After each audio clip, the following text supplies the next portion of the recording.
Most things that are famous have a story behind them that nobody tells. And cheese, of all things, has some of the best stories in human history. Welcome to the Cheese Vault. Every week we go deep into the hidden histories behind the world's most iconic cheeses. The wars, the secrets, the scandals, and the people that most food documentaries skip straight past. Today, we're starting with the most eaten cheese on the planet. This is the real story of Cheddar. There's a village in Somerset, England, population 5,000. One high street, a few pubs, and a gorge that splits the landscape open like something tore the earth apart. 15,000 years ago, people were living inside the caves of that gorge, and archaeologists found something in there that nobody really talks about. Bones, human bones, cracked open, chewed, the remains of what appears to be a cannibalistic feast, deep inside the same caves that would eventually become the birthplace of the most popular cheese in the world. That's where our story starts. There's a village in Somerset, England, population 5,000. One high street, a few pubs, and a gorge that splits the landscape open like something tore the earth apart. 15,000 years ago, people were living inside the caves of that gorge, and archaeologists found something in there that nobody really talks about.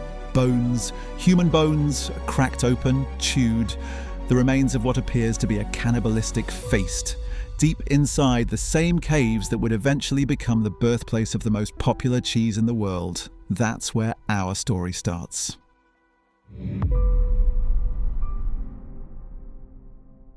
Cheddar Gorge is one of those places that stops you in your tracks the first time you see it. The limestone cliffs rise over 130 metres on either side, carved out over millions of years by ancient rivers. It's the largest gorge in Britain, and buried inside those cliffs is a network of caves that humans have been using for nearly 10,000 years.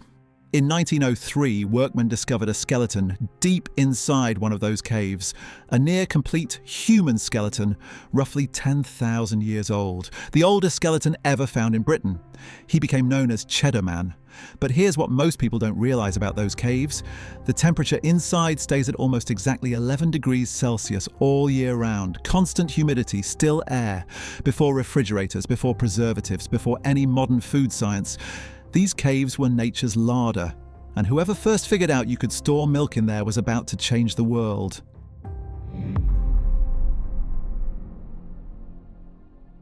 The story everyone tells goes like this. A milkmaid working near the gorge in the 12th century left a pail of milk inside one of the caves. She forgot about it. Days passed.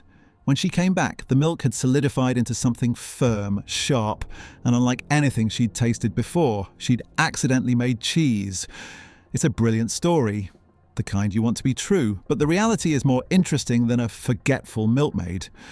What we know for certain is that by 1170, over 850 years ago, King Henry II purchased over £10,000 of cheddar cheese for his royal court. £10,000. That's not a new discovery. That's a cheese already being made at serious scale, already trusted enough to feed a king. By the 14th century, Somerset cheesemakers had developed something called scalding, heating the curds to force the liquid whey out. What you were left with was harder, drier, and far more durable than anything made before. And durability back then wasn't just a nice quality, it was the difference between eating and starving through winter. Word spread. Wealthy Londoners started buying wheels of it, and slowly a cheese from a small Somerset village began building a reputation that would eventually circle the entire globe.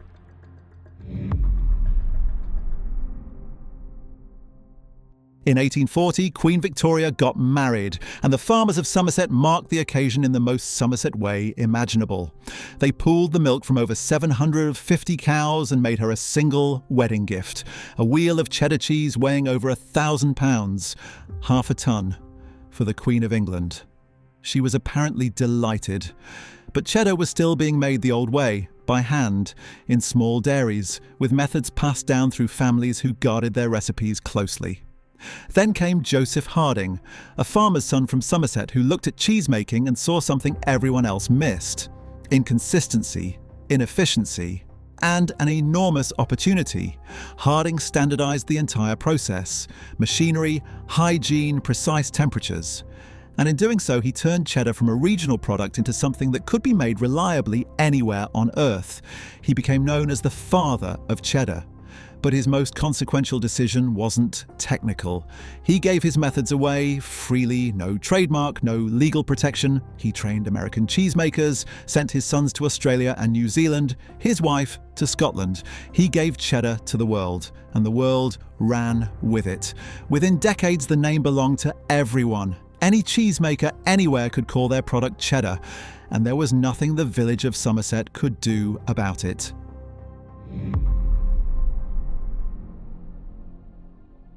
In 1939, Britain went to war, and the Ministry of Food ordered cheesemakers to stop producing regional varieties entirely.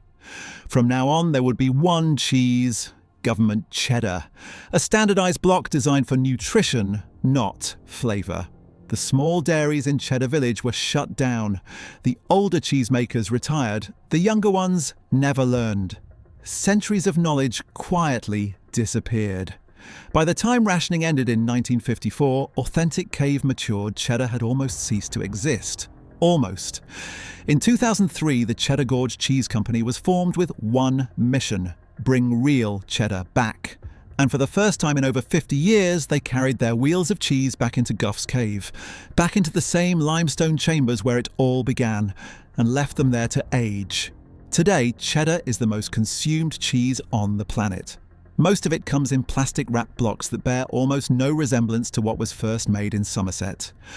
But in Cheddar Gorge, inside caves humans have used for 10,000 years, a small company is still doing it the old way, slowly, in the dark, exactly where it all began.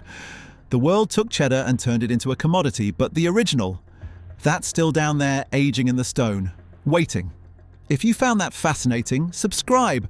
We go deep every single week on the hidden histories behind the world's most extraordinary cheeses. Next time, we're going to France, where a cave, a blue mold, and a centuries-old legal battle created one of the most fiercely protected cheeses in history. Roquefort, the cheese with teeth. See you then.